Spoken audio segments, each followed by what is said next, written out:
Hello friends, আজকে আমরা 6 দাগের অঙ্কগুলো করব কোষে দেখি 1.1 এর।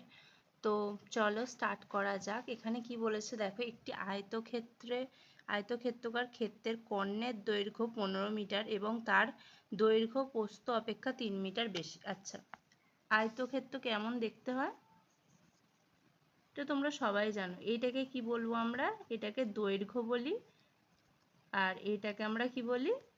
এইটাকে আমরা কি বলি? প্রস্থ বলি। ঠিক আছে, এবার কি বলেছে, আয়তকার ক্ষেত্রে কর্ণের দৈর্ঘ্য, এই কর্ণটা দেওয়া আছে, এটাকে আমরা কি বলবো? কর্ণ বলবো। ঠিক আছে, এই কর্ণটা দেওয়া আছে। এবার তোমাদেরকে বলেছে যে একটা ইনফরমেশন দেওয়া আছে যে তার দৈর্ঘ্য প্রস্থ অপেক্ষা 3 মিটার বেশি। যখন প্রস্থ অপেক্ষা, কিসের অপেক্ষা? প্রস্থ বলেছে, তাহলে আমরা ধরে নেব প্রস্থ। ধরি প্রস্থ কত? এক্স। ঠিক আছে, আর দৈর্ঘ্য কত বলেছে? প্রস্থ অপেক্ষা 3 মিটার বেশি। এটা সব মিটারে। ঠিক আছে, 3 মিটার বেশি, তাই হয়ে গেল।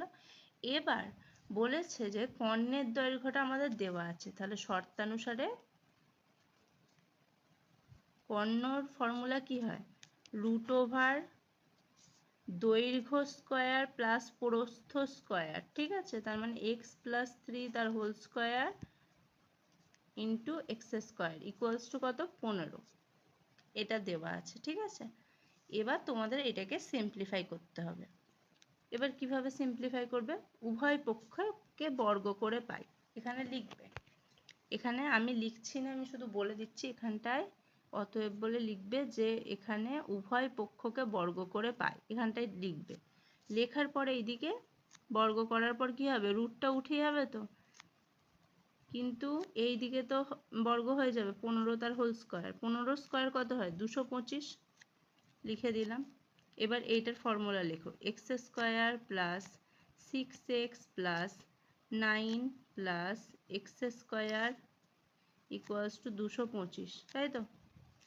এবার এক্স স্কয়ার যোগ করো, 2x square plus 6x plus 9 minus 225 equals to 0, তাই তো? তাহলে কত হবে? 2x স্কয়ার প্লাস 6x, তাহলে এটা বিয়োগ করলে কত হয়? 9 × 2 = 15,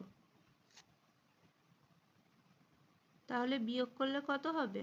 216 হলো। এবার এখানে দেখো সবেতেই 2 আছে, 2 দিয়ে ভাগ দিয়ে দাও, তাহলে এক্স স্কয়ার প্লাস 3x, যদি 2 কমন নিই, মাইনাস কত হবে? এটা ভাগ করলে 108 ইকুয়ালস টু 0। তার মানে দুইটা এখানে 0-র নিচে চলে যাবে, ভাগ হয়ে গেল, 0ই হয়ে গেল। প্লাস তাহলে কি পড়ে থাকলো? X square plus 3x plus minus 108 equals to 0। বুঝতে পারলে?